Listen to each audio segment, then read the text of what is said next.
In the previous film, I rode this 1937 Brough Superior motorcycle hundreds of miles across southern England to go for a ride with another Brough Superior, a 1925 SS100, which is widely regarded to be Lawrence of Arabia's first SS100, so quite a piece of history. And whilst that bike behaved itself impeccably, on the way home, both the head gaskets on this one blew after several hundred miles in the day. And so in this episode, I'm going to try and take it apart and fix it. And I do so with some trepidation because it's an £80,000 motorcycle that doesn't belong to me, and I've never taken a Brough Superior engine apart before. But by the end of this film, you will have discovered whether I can fix it and what was wrong, and see inside a Brough Superior. Well, that was very simple to do. The seat comes off with a pinch bolt like a bicycle, so that was very straightforward. Undo the fuel line from the tank, that's just one thing.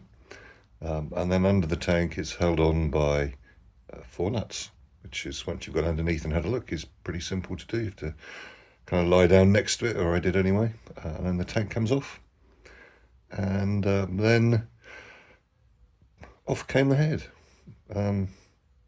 Very simple. And as you can see, that's exactly how it was when I lifted the head off. Looks pretty good condition, considering it's done, I'm not sure exactly how many miles, but I'm understanding it's done at least 20,000 miles, something like that, since the heads were last off. So looks pretty good.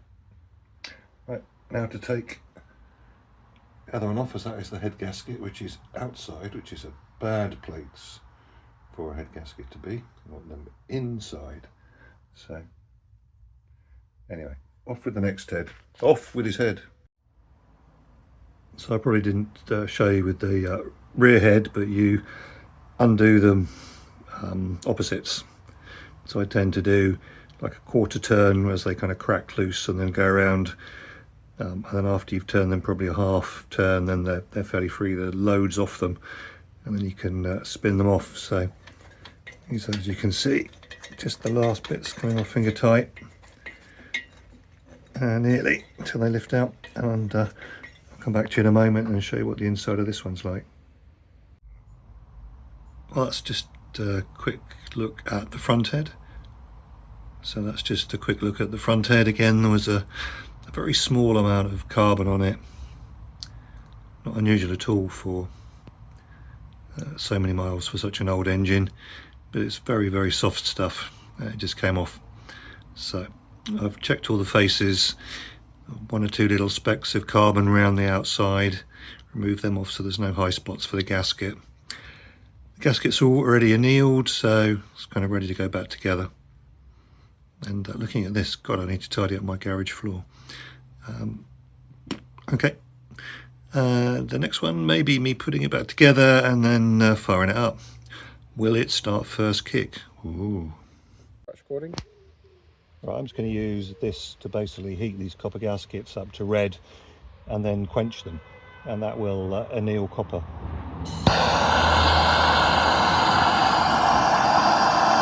Watch it, if you can hear me, you can see it start to change colour. And it will start to go kind of an iridescent colour, and then it will go red. We're not going to film all of it, I'm sure there's loads of videos on how to anneal copper.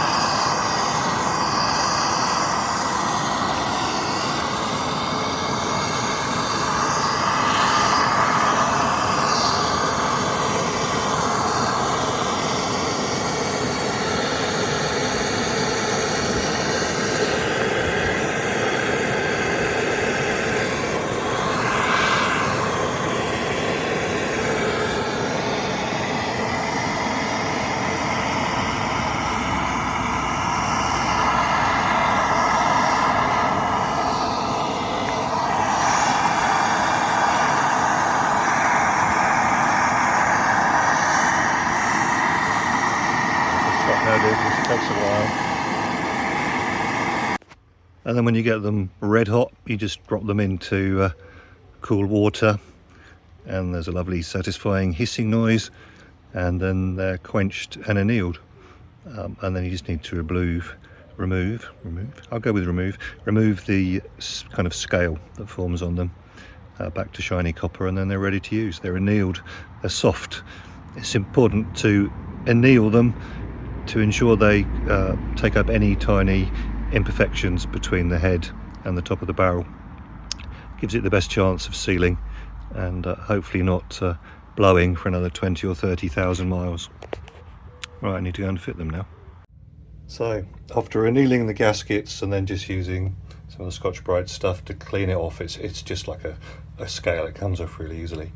I remember my dad telling me you could tell if it's annealed by the sound it makes. So if they're hard bits of metal and you hit them together, there's going to be like a tinging, resonating, ringing kind of sound, a bit like a bell. But if they're soft, it's much more of a dull thud. So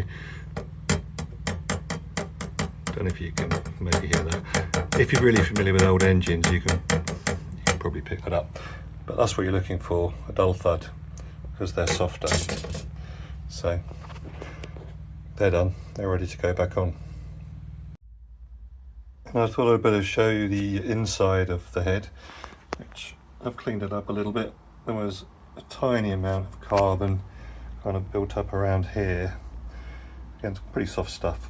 I just removed it, otherwise that can get in the way of the gasket. If the gasket was a slightly different cut, it's probably absolutely perfect. It's from the Brough Superior scheme, and all their stuff's top notch. So, and I'm going to put copper slip on the bolts when I put them in. And that tube of copper slip's probably older than me, but it's still very copper slippy. So there it is. Quality engineering from nearly 90 years ago. So that is the front head, just soft carbon again removed from it, ready to go back on. Looks very nice. So the only other job I was going to do before I put the head back on is check it for flatness. Now, normally if you had one, you do this on like an engineering plate, which is normally granite stone or sometimes very precisely machined cast iron. I don't have one of those, and talking to the man at the Brough Club, he said it's so unlikely that it's warped. I could probably skip checking it, so I'm not going to take it to a friend who's got one. But what I thought I would just double check it and put it on the flattest thing I've got, which is the bed of this Myford lathe. So Myford lathe, which is a 1946 lathe, and the least worn part of it, so the flattest part of it, is obviously the back, where the least kind of action goes. And kind of what I've done, I've put it on the bed and moved it around a lot, and then started off by shining like a light from the other side and see if there's any gaps. Kind of give you your first clue if it's not quite flat, and that looked pretty flat to me. Maybe at this end in one or two places on my lathe, and it could easily be the lathe as much as the head. There might be like a couple of thou, but it's pretty flat, and that's literally a couple of thou. The copper head gasket itself is, I think, 60 thou, so there's plenty of wriggle room in the gasket to absorb any slight inconsistencies between the head and the barrel, and indeed maybe the barrel could be a tiny fraction out as well. And I put a straight engineering rule across that, and that seems spot on. So that's what I'm going to do for now, put it back together. But it all looks very good. So anyway, hopefully that is also of interest to a tiny proportion of my audience, maybe, but hopefully educational for some. Right, I thought you might like to have a look at the insides of it. So I've taken the head off. It's a side valve engine, so taking the heads off, pretty simple. Just carefully with the bolts, make sure none of them are stuck and need any attention. But you've got an exhaust valve, an intake valve, and this is the piston.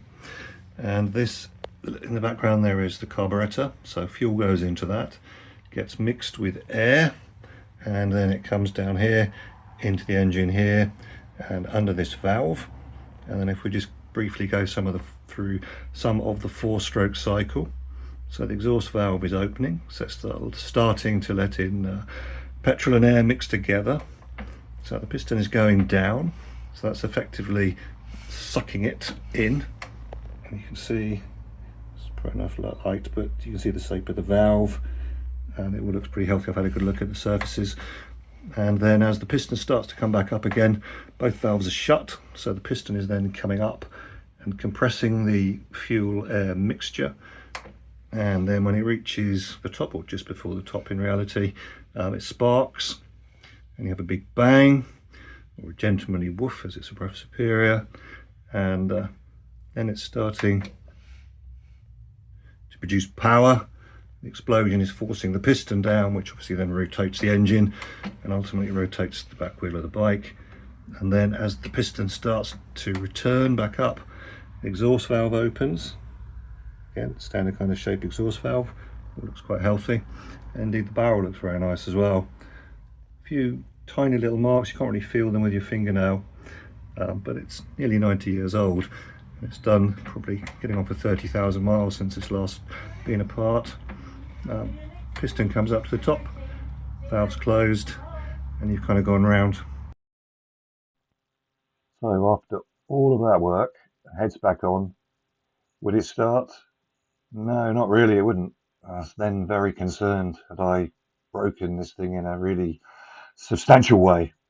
But I checked the points and the gap was enormous. Should be 12 to 15 thousandths of an inch. And I could put all my feeler gauges in it. And it is a little bit adjustable, but nowhere near that adjustable to take out the gap.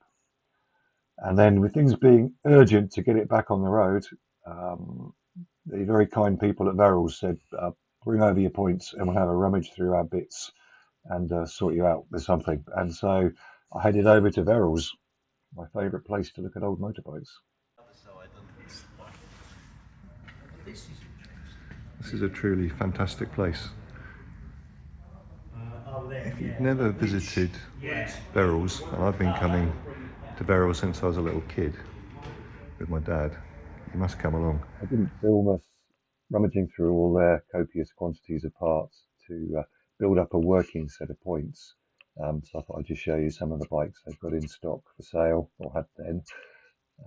But suffice to say, a working set of points was assembled, and after copious thanks, I headed off back home, put it all back together and see if it would work. Thank you, Verrills. I hurried home to put it all together. I didn't film it. I was kind of just too excited. I wanted to get it working and fix it. And it fired up straight away. I didn't film that, but take my word, it fired up straight away. But it was a little bit kind of fluffy, which if you ride old bikes, you know what I mean. It wasn't quite what it should be. I checked the points a couple of times and checked other things, and it all seemed good. So the only thing I hadn't looked at was the carburetor. And so I thought, okay, maybe there's something in the carburetor as well. So my father, who was an aero engineer, always liked to have an exploded kind of parts diagram, service manual before he took anything apart.